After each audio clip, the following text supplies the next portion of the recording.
My name is Strother Scott. I'm one of the part of the families that own Rosegill. And Malone decided to invite us, asked us if we could host this. We were delighted to do that. Our Verizon landline stopped working 18 months ago, and so I called them up yesterday, and they said they would reduce the price because we don't have DSL anymore, they reduced the price from $111 to $85 if we knocked out DSL. And they said we've been a customer for 47 years. So basically the Scott family, my brother Alfred and I have owned this place since 1973. And it came to people's attention recently because we've given it to our children as an LLC now. And they met last November when Sarah was here. She's an architectural historian. And decided that we need to do a lot of maintenance work here to bring it back up to place because the things that had fallen down and were doing badly. And so we decided to do that. And so the children have joined together a couple of committees. And so we've been doing a lot of work on the house, on the outbuildings and this barn. The main work on this barn has been that we discovered that the structural foundation was crumbling underneath it. And so Evie, my wife Evie is an architect, and she found a brick mason who understands, what's it called, historical cement, lime, mortar, I'm not sure what it's called, but you can't just use regular Portland cement in old bricks. And he's repointed all the basement of this building and also the exterior wall where William Wright's getting ready to put a drain tile in and backfill that. And once it's finished and once that's done,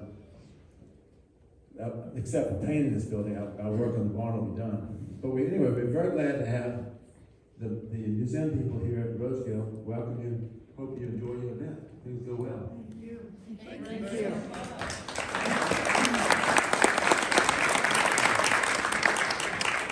Thank you very much, Strother. We're really appreciative of your hospitality. I'm Bob Montague. I'm president of the Middlesex County Museum and Historical Society, and it's my privilege and pleasure today to talk to you for a few minutes about our Preservation Award winner. The Middlesex County Museum and Historical Society's annual Preservation Award is being given today to Dr. Paul Malone. He has been a dedicated volunteer for the town of Urbana and has focused his talents on speaking to the significance of the John Mitchell map, published in 1755. The first edition, third impression of the map, is owned by the town of Urbana and was purchased by the town for its 300th anniversary in 1980. Dr. Malone's research into the history of the John Mitchell map has added greatly to the exposure and understanding of what the map means to Urbana and meant to the Lewis and Clark expedition. His dedication as a researcher, reenactor, and supporter of Urbana's long, rich history has been invaluable.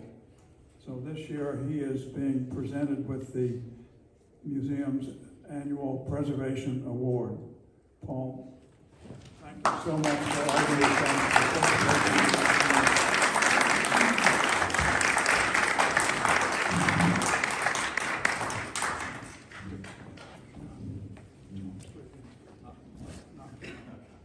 All right, so I will try to talk loud enough because my hearing is getting worse and worse.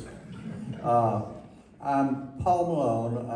I come here from Houston, Texas 9 years ago. And as a student in school, I thought history was the worst possible subject you could ever take. Boring, not alive. I have learned something very different coming here. The person that introduced me to the idea of the really excitement of history was Larry Cheney.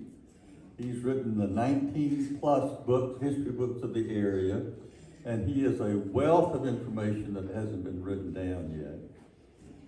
Coming to this particular area, Urbana, we live in Urbana, and it has been the absolute best move I've ever made. Town of 4 million to a town of 469.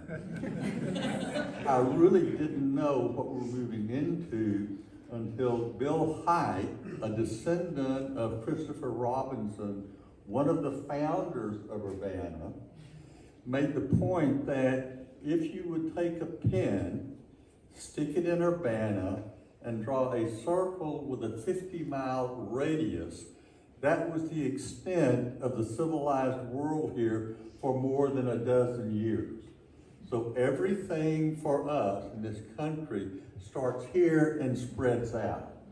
So we're in the center of the most activity that's going on. And the people in this area are incredible people. Well, the real interest in history and personal connections to it, like Bill Hite and others.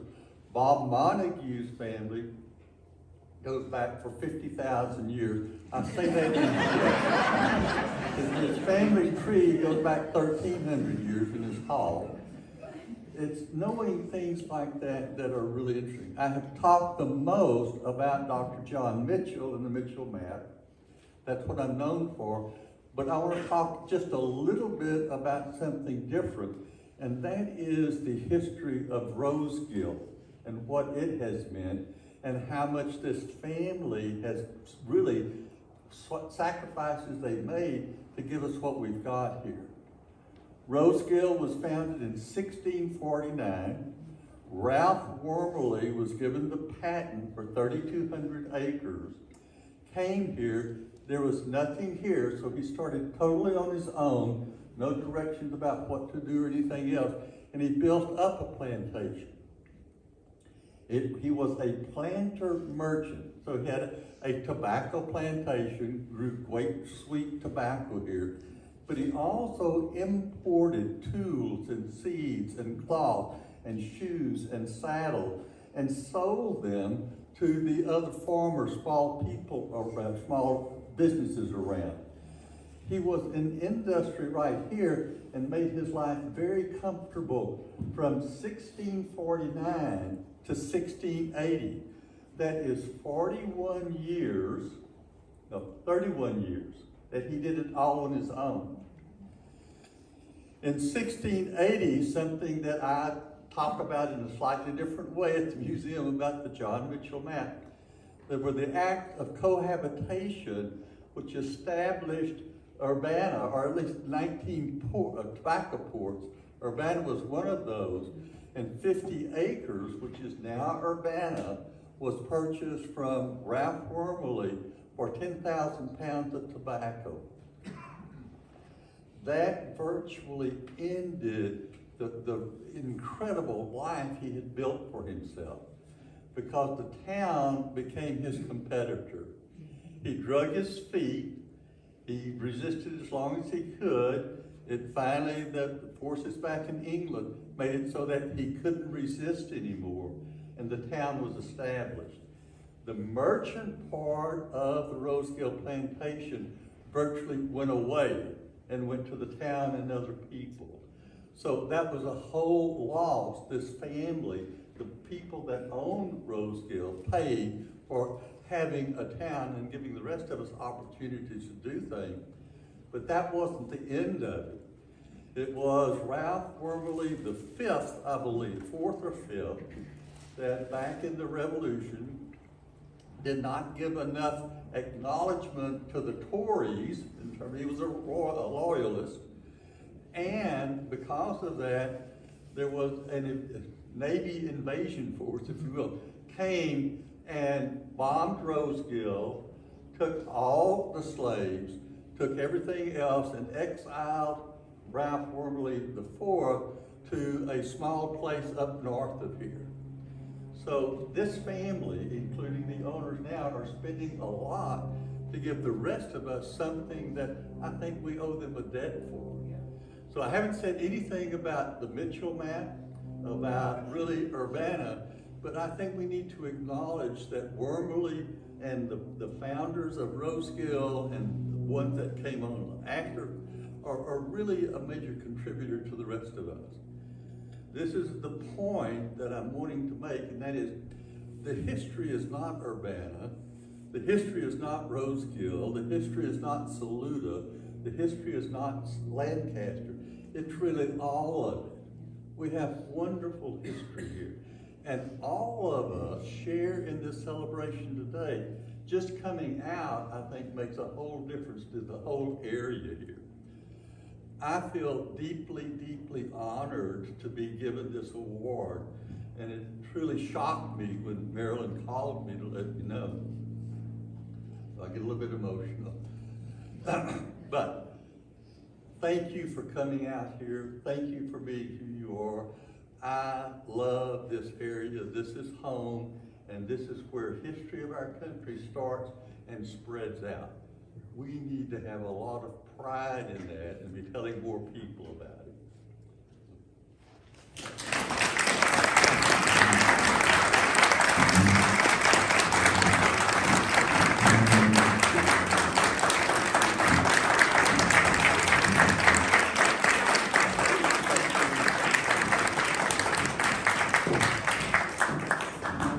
Say a word of thanks to everybody who has come today and has thereby contributed to the welfare of the Middlesex County Museum and Historical Society, which has been struggling financially through COVID along with practically every other museum in the country. We are surviving today very much because of one lady named Marilyn South. Here, here.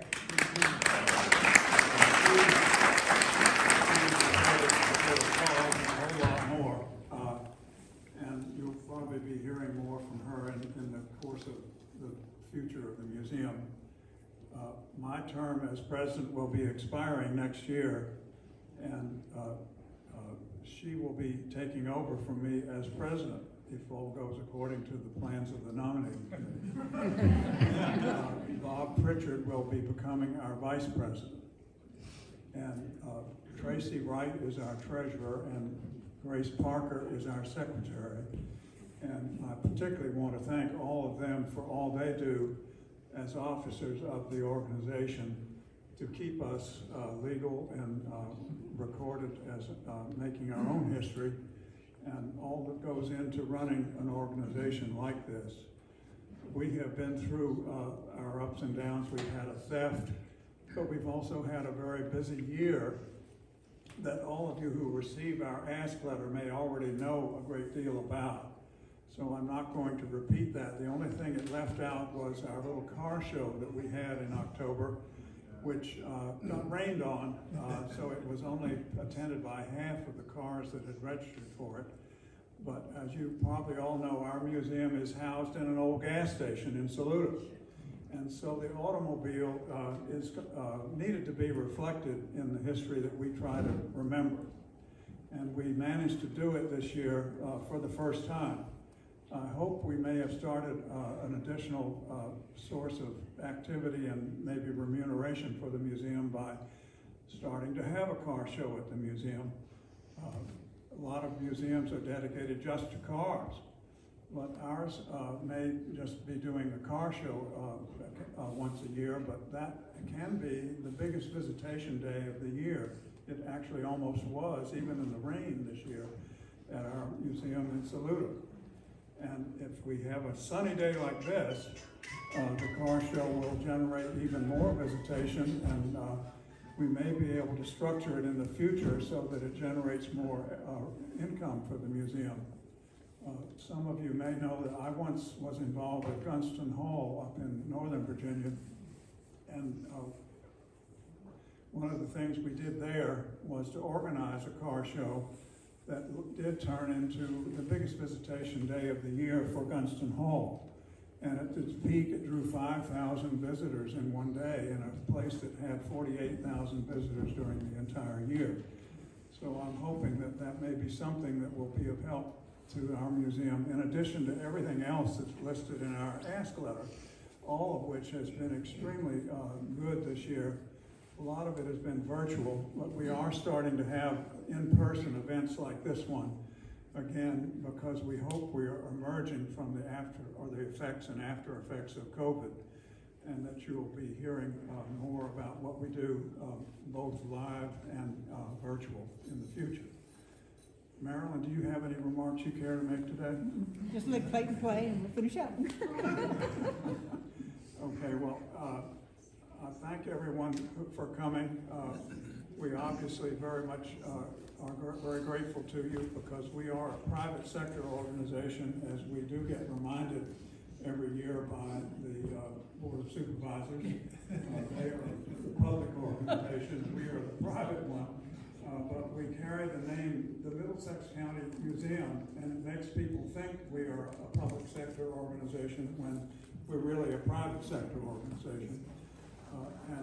We have often had some remarks made at our own board meetings on this subject, because I've lived in the city of Alexandria, Virginia before I came here, and in Alexandria, the Museum of the City of Alexandria is owned by the City of Alexandria, and the staff is paid for by the City of Alexandria. So, at least from my personal perspective, it has been somewhat natural to look to the county for help, even though we are a private sector organization, and we really don't particularly want to become a public sector organization as long as we can make it as a private sector organization. And you are the reason we are able to make it as a private sector organization, and it's actually somewhat healthy for us to maintain ourselves that way. But on the other hand, we do serve the public, and I think we serve it really remarkably well for a small rural county that has such rich history to try to remember all of and take advantage of as we try to present it and portray it to the people who become aware of us either by our website or by coming through the door of our modest building in Saluda.